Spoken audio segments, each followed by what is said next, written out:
Este projeto foi contemplado com recursos da Lei 14.017/2020, Lei Aldir Blanc, por meio da Secretaria Municipal da Cultura de Fortaleza.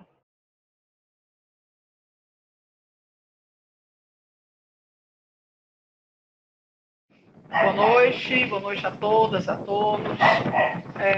Eu me chamo Luísa Pontes. A gente vai dar continuidade ao primeiro módulo, né, do comentário das adaptações da oficina, né, que foram adaptadas as peças, algumas peças e alguns filmes sobre a obra do Júlio Marcos. E hoje a gente vai focar na Valena Carne, né, que é uma obra-prima do autor. Então, eu convidei aqui o professor Renato Nogueira para me ajudar nesse contexto histórico. Eu sou a professora Luísa Pontes, sou atriz, diretora teatral, sou escritora também, faço parte do grupo Imagens, do grupo de Imagens de Teatro, e também, como escritora, faço parte do grupo de Resistência Mandacaru, Academia Antônio Bezerra e a Academia da Incerteza. E assim, é um prazer falar da Navalha na Carne e a gente entender um pouco sobre o que foi essa proposta dos anos 60, né? Essa ditadura militar. Então, Nonato, por favor, gostaria que você me ajudasse aí nessa parte da contextualização dos anos 60.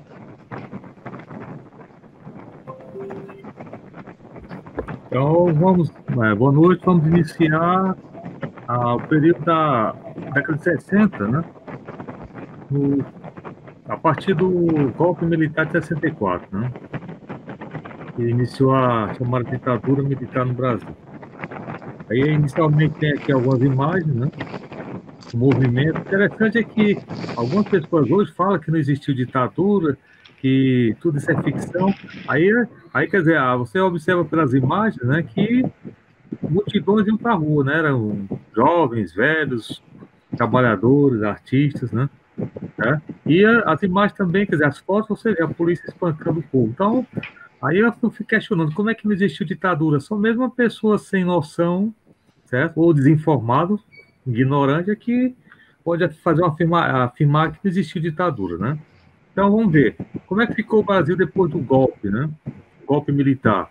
Então, no dia 9 de abril de 64, uma junta militar assumiu o poder, certo?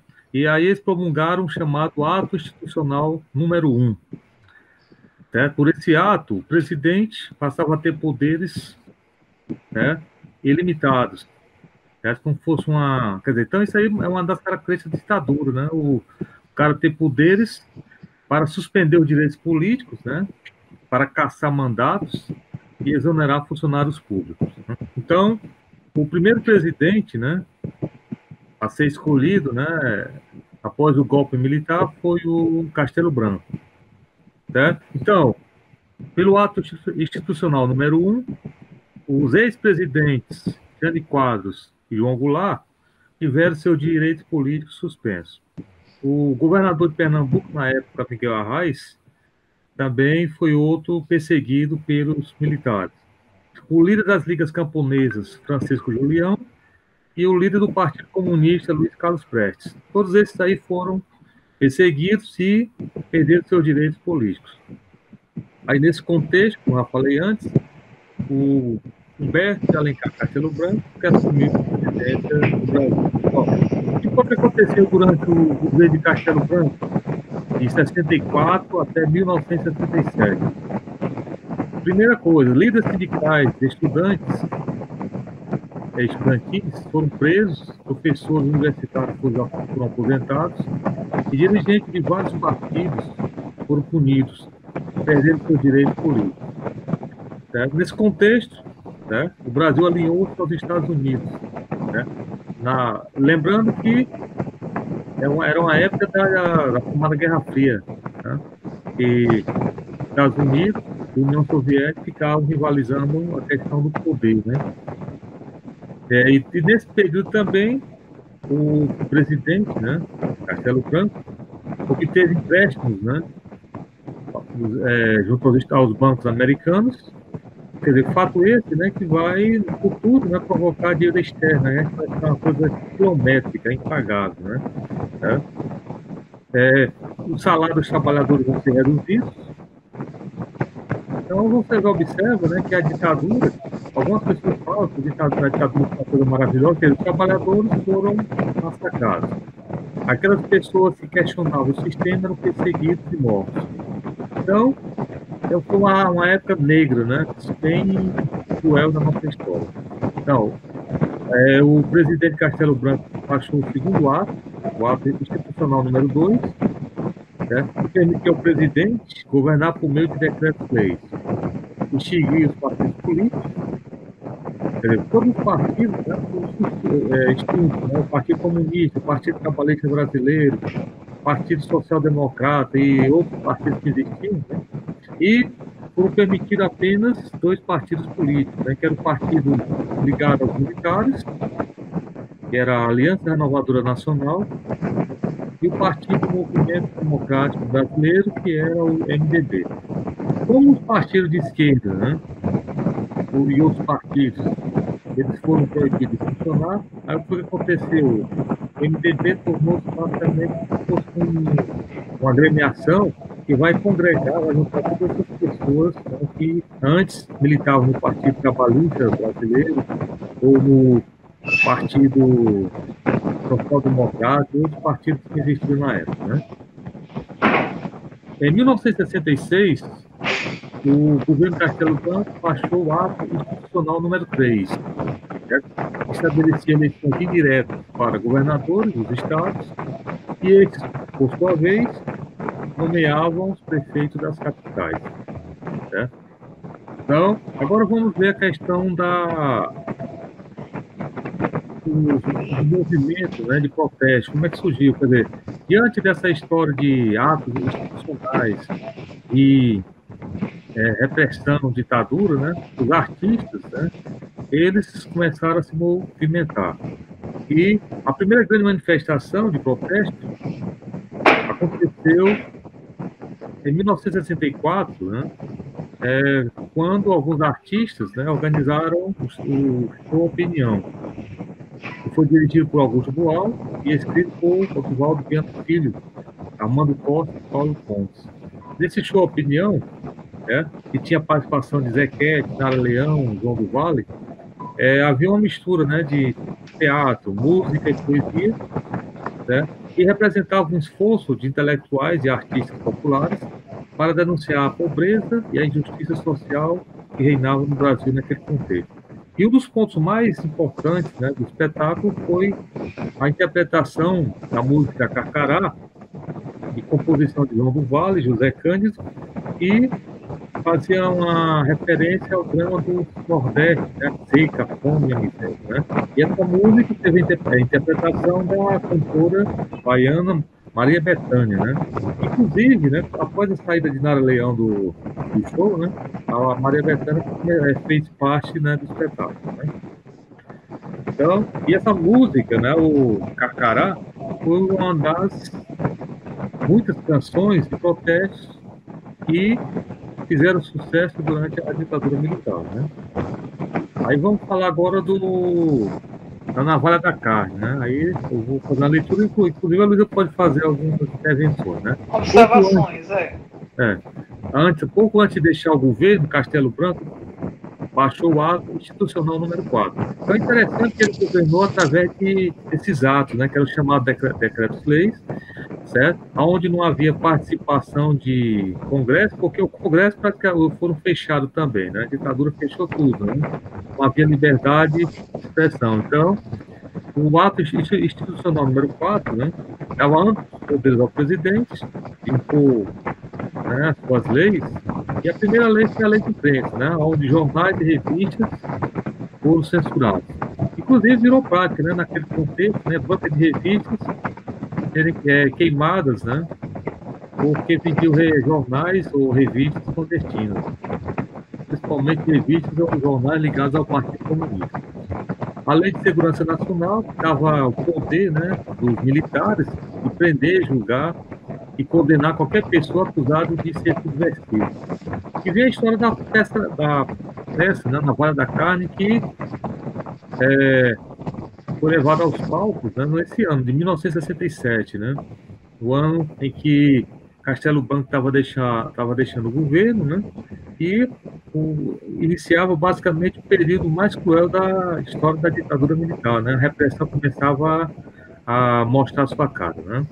Então, a peça foi feita em 67, né, foi estreada em 67, a primeira vez em São Paulo, em companhia, né, para a liberação de texto, né, pela censura, capitaneada por Valmor Chagas e Cacilda Beck.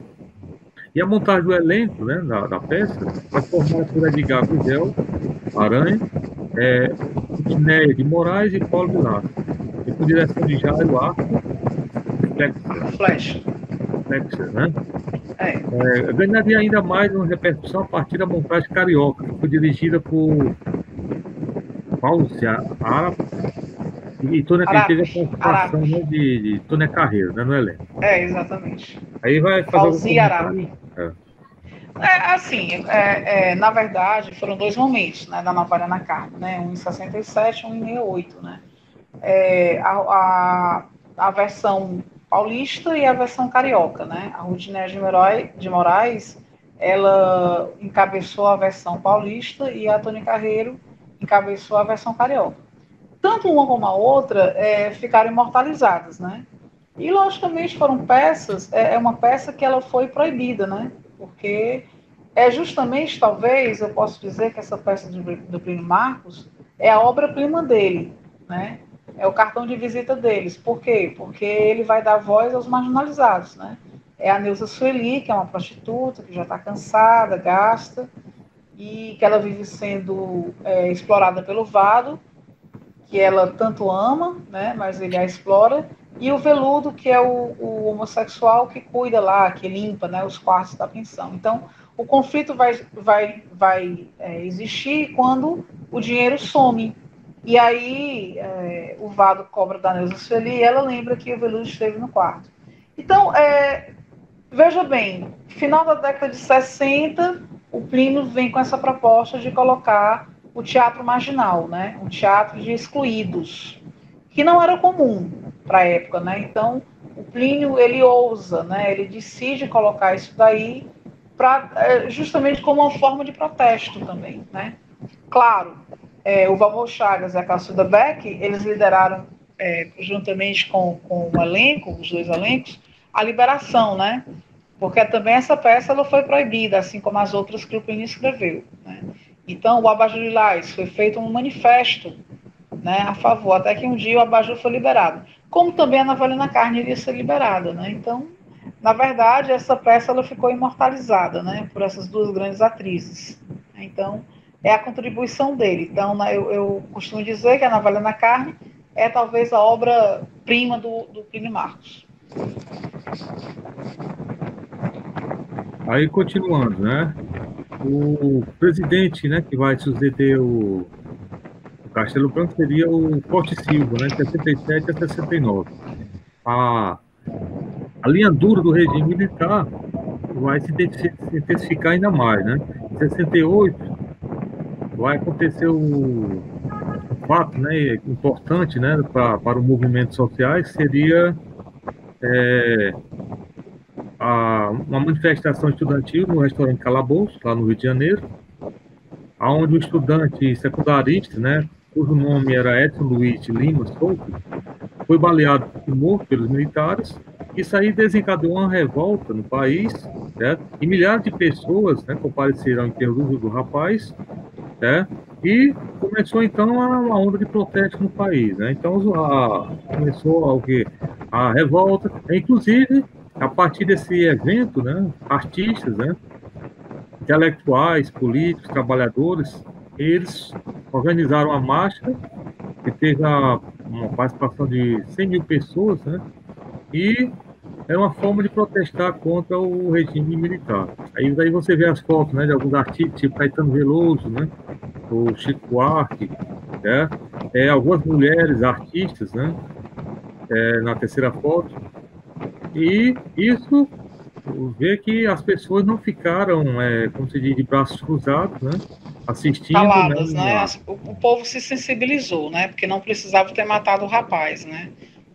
Coitado do pobrezinho do Edson, né? Do Edson Luiz.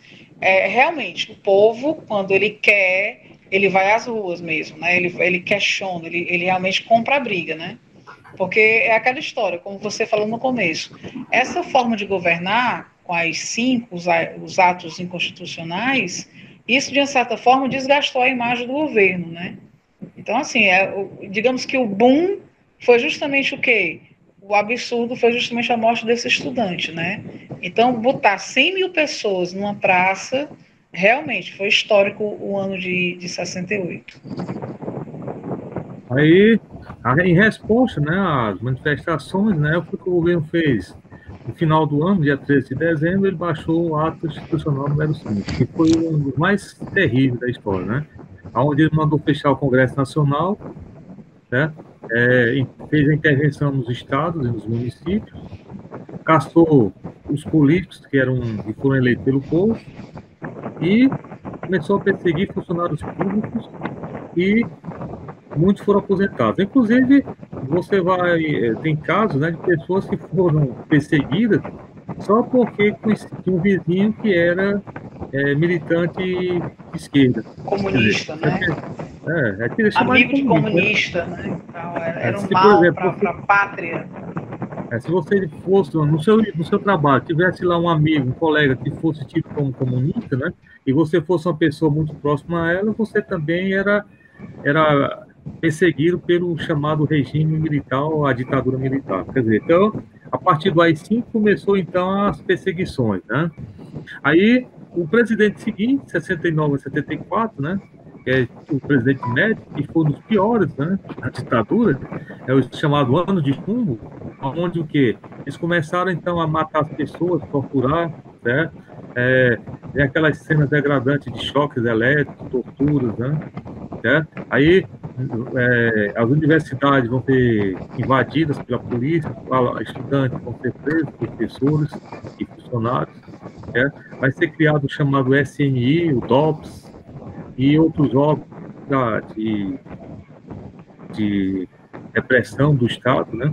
Que hoje, infelizmente, é enaltecido pelo próprio presidente do país, que fica enaltecendo essas coisas terríveis, né? Como se fosse uma coisa bonita. Foi o pior período da história do Brasil. Com certeza, é um retrocesso. Aí vem a luta armada, né? Quer dizer, muitas pessoas morreram, né? Justamente, muitas pessoas até hoje estão desaparecidas. A família não teve nem, digamos assim, o desprazer de enterrar o seu ente querido, né? Saiu, não voltou mais, né? Foi preso, não voltou mais. São verdadeiras atrocidades. Aí vamos lá, a luta armada. Diante da repressão, né, da perseguição, do desaparecimento de pessoas e também o exílio. Muita gente foi convidada a sair do país, né? Artistas, né, religiosos, inclusive muitos padres que eram tidos como comunistas, né, pela postura deles de apoiar os movimentos sociais na época, muitos padres tiveram que deixar o país, né? Outros foram presos, né, torturados, tipo o Feitiço de Alencar, que durante esse período, né, da mais cruel da ditadura, ele foi preso, torturado e depois foi mandado embora, né? E lá vai se refugiar, se exilar na França, num convento, aonde acabou cometendo suicídio por conta das sequelas da ditadura, né, das torturas que eram cruéis. Então, em oposição à ditadura, alguns grupos, né, muito jovens, pegaram em armas. Esses grupos guerrilheiros, formados na época, praticavam várias ações ousadas, né? Assaltavam bancos, isso com o intuito de conseguir dinheiro para comprar armas e fortalecer a luta. Inclusive, teve na década de 70, né, chamada Guerrilha do Araguaia, onde alguns militantes do Partido Comunista Brasileiro, né, que posteriormente vai formar o PCdoB, né? Então, esse contexto aí, certo? Vai acontecer sequestros e os guerrilheiros, né, os militantes de esquerda, né, eles vão fazer negociações, trocar lá os diplomatas estrangeiros que vão ser sequestrados. por prisioneiros políticos, né? E nessa época muitos grupos foram organizados, tipo Aliança Nacional Libertadora, cujo presidente, o líder era o Carlos Marighella, a Vanguarda Popular Revolucionária, que tinha o Carlos Lamarca, e ambos foram perseguidos pela ditadura e mortos, né? Aí, Com certeza. posteriormente, vem o governo Geisel, né? Aí a ditadura vai começar a esfriar, né? Um pouquinho, né? Aí, quer dizer, a repressão, aquele período de mais sanguinário, né, da ditadura, vai começar a esfriar com o governo Geisel, que vai ser 74 a 79. Então, ele, devido à pressão, principalmente por conta da Igreja Católica, né, que a Igreja, nesse contexto, aí ela vai se posicionar, né, a CNBB, em favor dos presos, inclusive, posteriormente, né, vai ser feito um livro, né, Brasil Nunca Mais, onde serão colhidos, né, depoimentos, né, de familiares de pessoas desaparecidas, também depoimentos de pessoas que foram torturadas, né, pessoas que foram exiladas. Então, é um registro histórico, né, que vai ser feito graças à ação da própria CNBB, né? A igreja, nesse contexto aí, ela vai ter uma postura, certo? Em defesa das pessoas que vão ser perseguidas, artistas, né, políticos, religiosos, e começa a pressionar o governo Geisel, que no caso ele seria um indivíduo mais aberto, né, ao diálogo, né?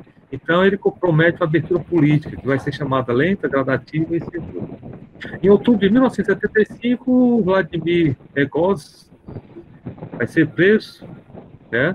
E por conta das torturas, ele acaba sendo encontrado morto, né? E dizem que foi suicídio. Só que na realidade a suspeita é que ele foi assassinado, né? Dentro da cela de prisão.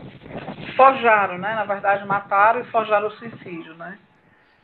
Infelizmente. Então, nesse mesmo governo, né? Já no finalzinho do governo, o movimento do ABCD paulista, né?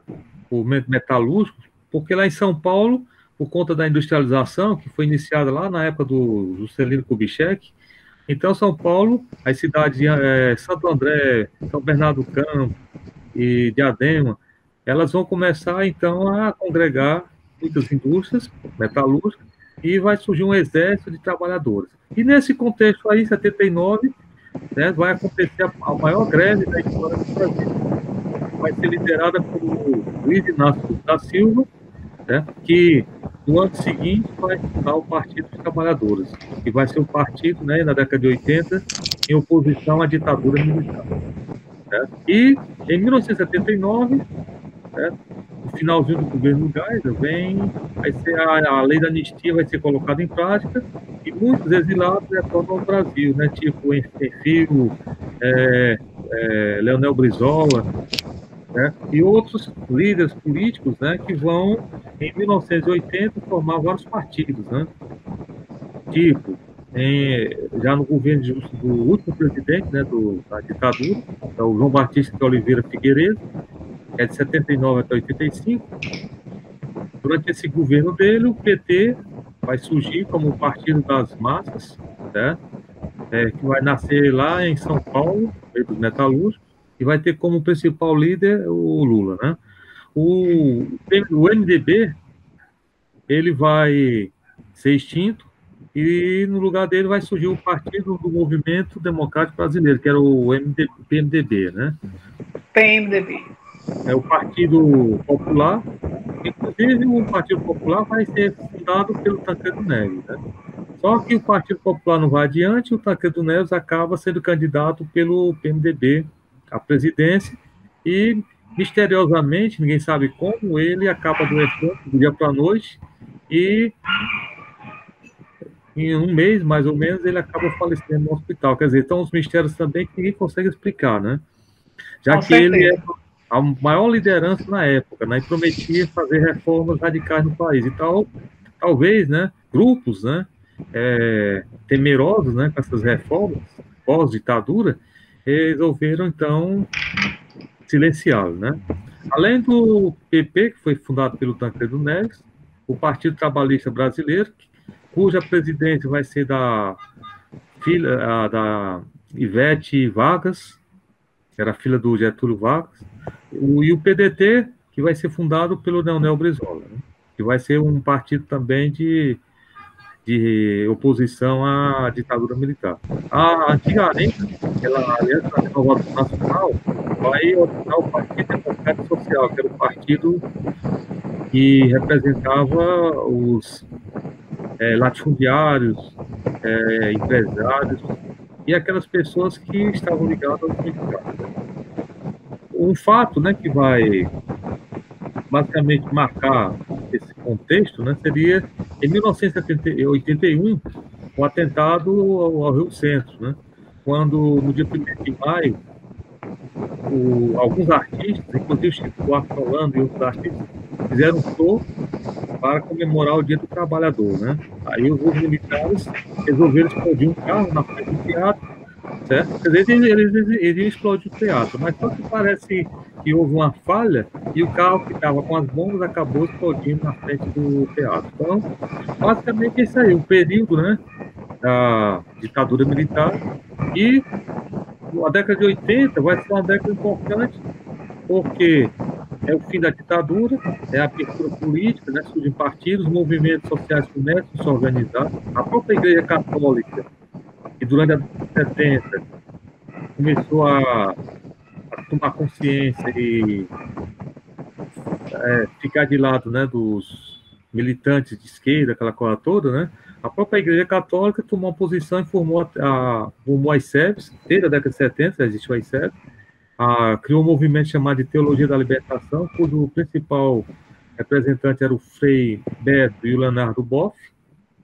E, enquanto do outro lado também surgiram grupos carismáticos, né, reacionários, conservadores, aquelas pessoas que realmente simpatizantes da ditadura militar. E que hoje, esses grupos, né, depois de muitos anos, eles estão hoje à tona, né, com aqueles discursos moralistas, né, defendendo pena de morte.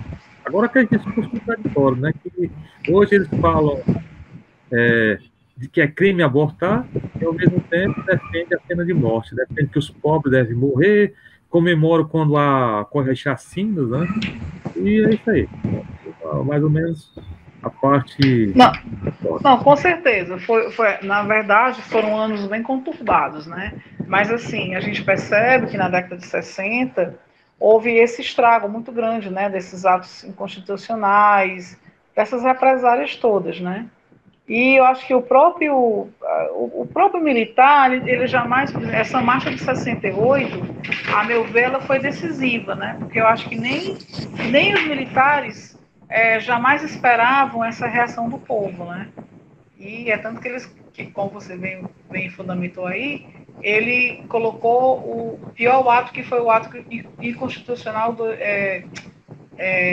5, né? Aí 5. Então, assim, realmente, é complicado. E, na verdade, foi um período de muita censura, né? De muitas perseguições aos artistas, né? Às produções, né? Tudo que viesse contra a manifestação artística, né, a livre manifestação artística, a crítica, então eles davam um jeito de eliminar, né, de tirar realmente. Então, dando continuidade, né, a nossa oficina aí, que é a de focar as principais peças, roteiro e romance do Plínio Marcos, né, nós estamos, só para a gente dar uma situada, nós estamos aqui no módulo 1, que é a Navalha na Carne, né?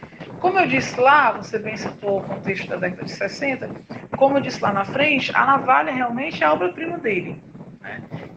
Depois vocês podem acessar, tem uma entrevista dele com a Bruna Lombardi, no programa que ela fazia, e ele disse, né? Ele disse que, na verdade,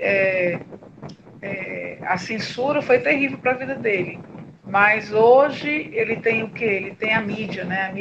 A mídia continua censurando os trabalhos dele, né? Então, assim, na verdade, a navalha, ela também vai sentir na pele essa pressão. Mas o Plínio, ele se torna corajoso. Por quê? Porque ele colocou isso em prática realmente. Ele não deixou de montar a navalha na carne, né?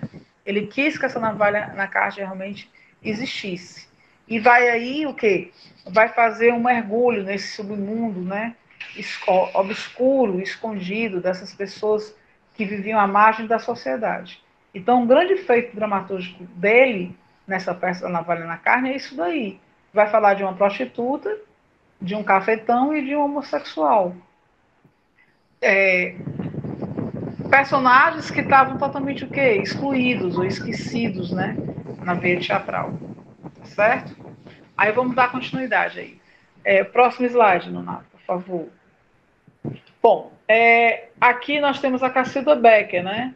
A Cacilda, como o Nonato já falou, ela, juntamente com o Valmor Chagas, ela deu uma força para o Plínio Marcos, né? Primeiro ele teve o apoio da Patrícia do Amaral, da Pagu, e depois ele teve o apoio da Cacilda, né? Justamente com o Valmor Chagas.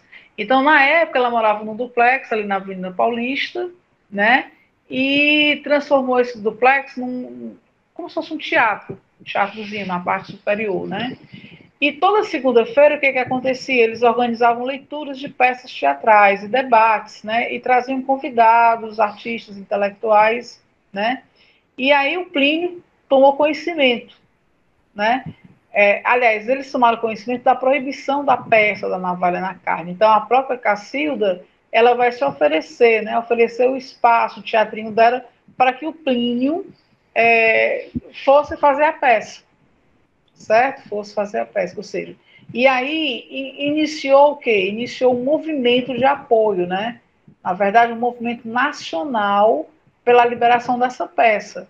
Então, o que aconteceu aí? Os artistas começaram a se manifestar, a se unir, para quê? Para ter a peça de volta, né?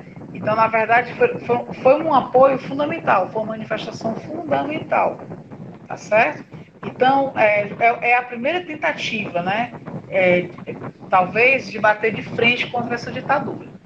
Ok? Então, o que é a Navalha na Carne? A Navalha na Carne é só grande obra que eu já falei, né? E tanto a Cacilda Becker como o Valmor Chagas, eles vão dar esse apoio, né? Claro que a peça foi proibida, né? Uma primeira montagem em 67, a outra montagem em 68, né, com a Rutineia de Moraes e com a Tônia Carreiro, certo? E aí o que aconteceu? Ela só iria ser liberada para maiores de 21 anos, né? Para ver se a censura... É uma alternativa que eles fizeram para ver se a censura liberava, né? Se havia realmente a liberação da censura, tá certo? Né? Nessas duas montagens. Pode continuar, Nonato. E aí, né, na verdade, né, ele começa a polemizar essa proposta dele, tanto na montagem paulista como na montagem carioca, né?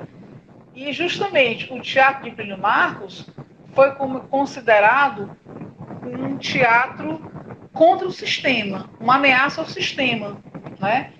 Então, o que aconteceu, né? Não só a Navalha, como os dois períodos de Noite Suja também, foram duas peças, né, que realmente tinham sido apresentadas em vários locais, de forma inédita, mas também foram proibidas, né? Então, com a Navalha na Carne, começa essa luta pela liberação, essa luta pela não censura, né, pela liberdade de expressão, né? Então o Plínio ele começa a dar voz a esses excluídos, né? A realmente dar uma visibilidade a esses personagens que eram poucos, digamos assim, trabalhados cenicamente. Pode continuar, Nonato. E aí, ó, nós temos essa foto maravilhosa da Rutineia, né, de Moraes, né, na peça Navalha na Carne, com Paulo Vilhaça, e também o Edgar Gugel, que faz o Veludo, né? E quem dirigiu essa versão paulista foi o Jário Arco e Flecha, né? Também um grande pesquisador, em 66 para 67, tá certo? Logicamente, ficou pouco tempo em cartaz, né? Mas a Rutineia de Moraes, ela conseguiu ser premiada. Depois, né, ela ficou um pouco tempo em cartaz, né? E realmente, apesar de tudo, foi uma peça bem, digamos assim, bem quista, né? Pelos artistas. Pode passar, Nonato. né? Tem outra foto. Aqui é o cartaz da peça, só deixando claro que todas essas imagens, né, logicamente elas têm direitos, eu estou colocando o link, né, de onde eu tirei essas imagens, né. Então, a Rutinéia de Moraes, para quem não sabe, ela fez a escola de teatro, né, e ela fez a sua estreia na companhia Maria Della Costa. Depois, ela vai trabalhar no TBC, juntamente com Cacilda Becker. E um grande momento na vida dela é justamente com a peça do Plínio Marcos, né? Por quê? Porque ela chegou, né, entre os seus principais prêmios, ela chegou a ganhar justamente Molière. Para quem não sabe, o Molière é um Oscar para o teatro, né? Para as grandes interpretações, né? As grandes dramaturgias. Então, ela ganhou Mulher por fazer a Neuza Sueli na Navalha na Carne, né? Então, foi um momento áureo dela enquanto atriz, né? E também para o Plínio, né? Por esse reconhecimento. Ele também vai receber o Mulher também, né? Então, tudo isso é muito importante, né? Para a visibilidade não só da peça, como também do próprio Plínio Marcos. Pode continuar, Donato.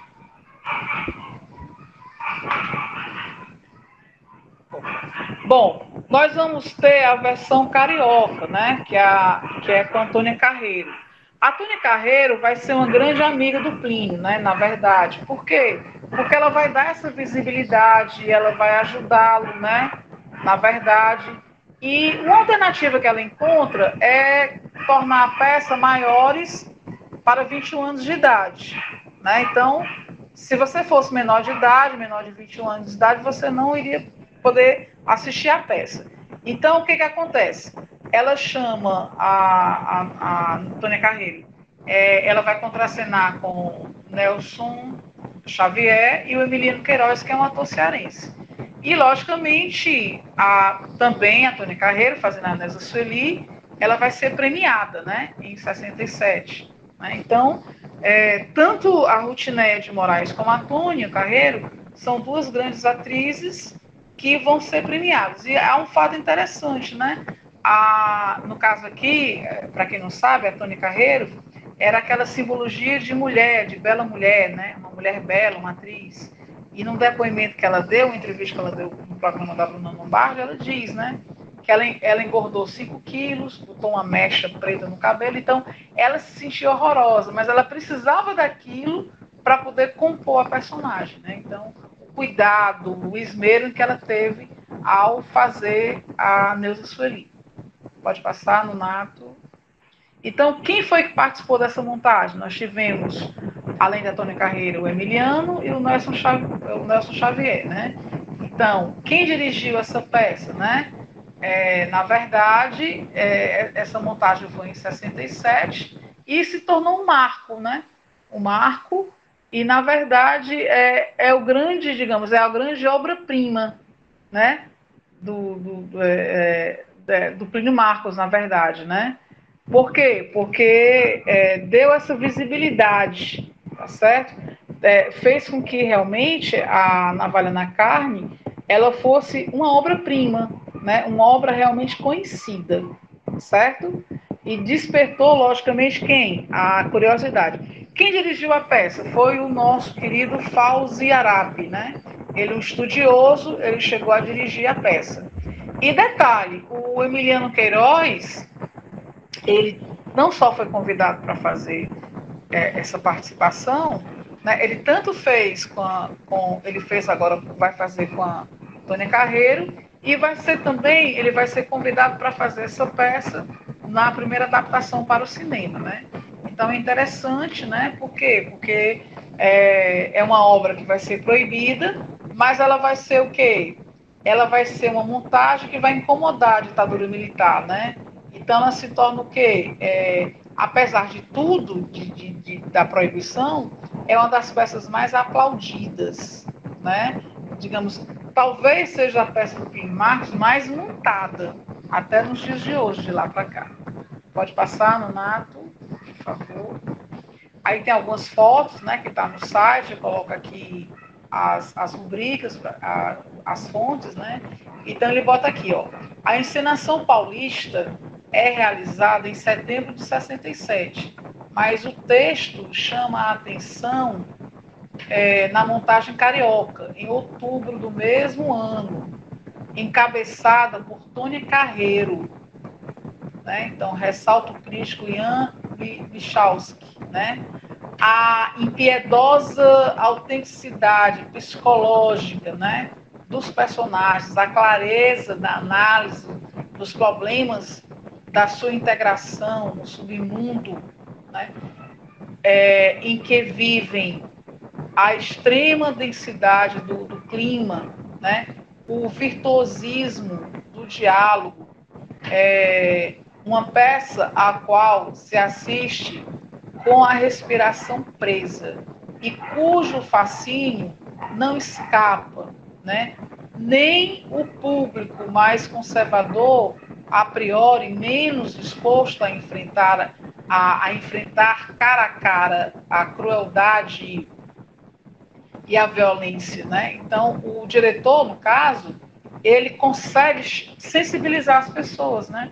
Então, o Arap, ele vai dirigir esse espetáculo obtendo o quê? O máximo de sintonia, né, entre o texto e, logicamente, a interpretação desses grandes atores, né? As expressões, as ações dessas pessoas, desses personagens, chamam a atenção, apesar da violência, né? Na verdade, o Plínio, ele vai fazer uma crítica, né? Por quê? Porque aí tem uma fala da Neuza Sueli que ela questiona, será que eu sou gente? Será que eu, você e o Veludo somos gente, né? Por quê? Porque eram pessoas que viviam à margem, eram pessoas que viviam o quê? No submundo. E nessas montagens da Navalha na Carne, a gente percebe que houve essa sintonia, né, do Arap com relação a esse elenco que compôs a versão carioca da peça. E interessante, na minha pesquisa, recentemente eu fiquei sabendo que a neta da Tônia Carreiro também chegou a fazer a Neuza Sueli, né? Certo? Então vamos lá. Saindo da peça, vamos para o cinema. A primeira adaptação que a Navalha na Carne teve foi com a direção do Brás Chidiac e trouxe a Glauci Rocha, uma grande atriz também, Jéssica Valadão e o Emiliano Queiroz. Lembra que eu falei? O Emiliano vai fazer a versão carioca da peça e é convidado para participar da primeira adaptação. Então, esse trabalho foi feito em 1969. E o que chama a atenção nessa primeira adaptação é que o diretor, o Chidiac, juntamente com o roteirista, né, eles fizeram de uma forma muito fiel ao texto. Eu costumo dizer que é uma Navalha na Carne muito introspecta, né? Por que introspecta? Porque vai falar, eles estão aonde? Eles estão no muquifo, né? A trama ocorre no interior de um quarto de pensão, né? Então tudo ocorre de uma forma o quê? Interior, psicológica, é muito forte realmente as cenas. Pode passar no mato. Aí o que acontece? Aqui tem algumas fotos deles, né? Aqui e tal, fotos belíssimas em preto e branco. Detalhe, o filme foi em preto e branco, né? Ela com Glauci, com Jéssica Valadão, pode passar no nato. Aqui outro momento da peça, né? Emiliano Queiroz também bem jovem, tá certo? Essas fotos todas estão na internet, os links já foram colocados. E depois, no ano de 1997, o que vai acontecer? Vai ocorrer a segunda adaptação da Navalha na Carne, né? E aí quem é o diretor e o roteirista? Neville da Almeida. Então vai chamar quem? Uma das mulheres belíssimas, das atrizes belíssimas também desse período, que é a Vera Fischer. E ela faz muito bem, ela vai fazer com Jorge Perugória, né? E o Carlos Loeffler. Eles vão fazer o quê? Eles vão fazer a Navalha na Carne, só que é uma navalha diferenciada da outra. Por quê? Essa segunda adaptação cinematográfica, a Neuza Sueli é mais não é extrovertida, é mais externa, né? Então, você vê ela vindo da lida, ela tem uma cena em que ela está crucificada, ela ama esse homem, né? E ela tem um desprezo desse homem. E é aquela prostituta que está cansada, vem da luta, vem da lida, né? E realmente quer dias melhores, quer o reconhecimento, né? Então, realmente, Vera Fischer faz brilhantemente, né? também essa segunda adaptação, né? Então, realmente, ele se sobressai. Apesar do Vado ter uma voz meio enrolada, porque é um ator latino-americano, mas a proposta é bem interessante. Agora, deixando claro que a primeira versão é uma versão mais introspecta e a segunda versão é uma versão mais externa, né? Em que você vê o Anéusa Sueli passeando pelas ruas cariocas. E aí, aqui nós temos a capa do livro, Navalha na Carne, né? Então, só rapidamente, né? A peça, ela se passa num quarto de bordel, onde a prostituta Anéusa Sueli, o capitão Vado e o homossexual Veludo, né? Empregado do estabelecimento, né? Encenam a existência subhumana e marginalizada. A peça pode ser vista como metáfora dos mecanismos de poder, né, entre as classes sociais brasileiras, uma vez que as personagens, embora pertençam ao mesmo extrato social, se dedicam a uma contínua disputa, né, pelo domínio sobre o outro, exatamente, né? Você vê, há uma crítica, né, em relação ao poder. Você vê que o Vado, ele explora a Neuza Sueli, né? Ele se aproveita dele, ele não quer o amor daquela mulher, né? A Neuza Sueli, ela se torna submissa, dependente desse amor que não existe mais. E o Veludo fica no meio desse fogo cruzado. E há os questionamentos, né? Quando ele diz assim, pensei que era o homem que mandasse nessa casa, mas a galinha velha. Então, ele, na verdade, a Neuza já era uma prostituta madura. Então, essa descaracterização, essa briga de poder, né, entre a Neuza e o Vado, o Veludo, essa trilogia chama a atenção. Pode passar, Nonato. E eu, né, humildemente, né, nas minhas pesquisas, lá quando eu fazia o curso de teatro, lá no José de Alencar, em 2003, eu fiz um esquete, né, pela Espectros Companhia Teatral de Pesquisa. E, no final, eu botei Erivelto Martins e David Nasser, né, para fechar, no caso, a esquete. Então, eu chamei a atriz Helena Capibaribe, Michel Cauã fazendo o Veludo e o Cláudio Magalhães fazendo o Vado, né? Então, foi um momento interessante. E, no final, eu boto um pouco de música popular brasileira, né? E para chamar a atenção. E, só para fechar, né, o Roberto Bontempo, que foi um ator que já fez também algumas peças do Plínio, ele faz esse comentário, né? O Plínio foi uma das figuras mais perseguidas artisticamente no Brasil. O submundo se tornou protagonista em suas mãos. E é verdade, né? Ele dá essa visibilidade a esse submundo, a esses personagens marginalizados, que até então eram totalmente o quê? Desconhecidos, né? Então, o espetáculo traz para os palcos não só a história biográfica da dramaturga, mas, sim, uma grande história de vida, né? Que é de espectador. Exatamente, né? O Plínio era aquele dramaturgo que observava, se inspirava, cantava e passava no papel, né? Realmente, ele vai colocar em primeiro plano essa marginalidade, essas pessoas submundo.